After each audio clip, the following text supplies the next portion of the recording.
రామలక్ష్మి ఇంటి పనంతా చేసి చాలా అలసిపోయి పడుకొని ఉంటుంది. అప్పుడే శౌర్య రామలక్ష్మి దగ్గరికి వచ్చి, "రామా, నేను నీ కష్టాల్లో పాలు పంచుకోవాలి కదా! భర్త అన్న తర్వాత కష్ట సుఖాల్లో పాలు పంచుకోవాలి. నువ్వు చాలా అలసిపోయి ఉన్నావు. ఉండు, నేను నీకు కాళ్ళు నొక్కుతాను" అని కాళ్ళు నొక్కుతూ ఉంటాడు.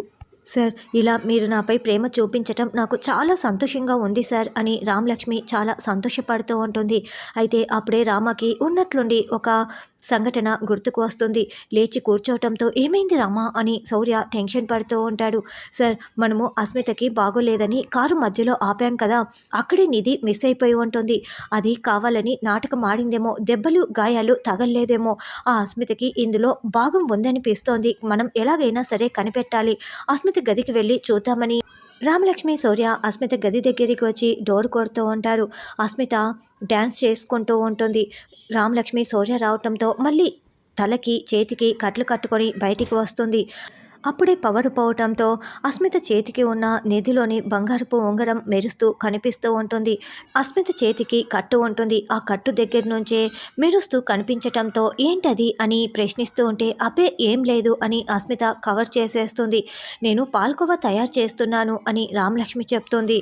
"పాల్కోవా నాకు కూడా చాలా ఇష్టం, నేను కూడా తింటానని" అస్మిత అంటే, "నీకు గాయాలయ్యాయి కదా, నువ్వు డైట్ మెయింటైన్ చేయాలి, తినకూడదు" అని శౌర్య, రామలక్ష్మి చెప్తారు. ఇక ఇద్దరూ కూడా కిచెన్లోకి వెళ్ళి, "ఇప్పుడు ఈ పాల్కోవాతోనే దాని బండారాన్ని బయట పెడతాను సార్, ఇది తినటానికి ఖచ్చితంగా వస్తుంది, చూస్తూ ఉండండి" అని రామలక్ష్మి పాల్కోవాని తయారు చేసి వాసన వచ్చేలా చేస్తూ ఉంటుంది. నిద్రపోతున్న అస్మిత, "ఎలాగైనా సరే నేను తినాల్సిందే, చీకట్లో వెళ్ళి తినాలి కదా" అని చేతికి ఉన్న కట్టును తీసేసి మరీ కిచెన్లోకి వెళ్ళి పాల్కోవాని తింటూ ఉంటుంది. "సార్, మనము గదిలోకి వెళ్ళి వెతుకుదాం" అని శౌర్య, రామలక్ష్మి గదిలోకి వెళ్ళి లైట్ ఆఫ్ చేసి మరీ గదంతా వెతుకుతూ ఉంటారు.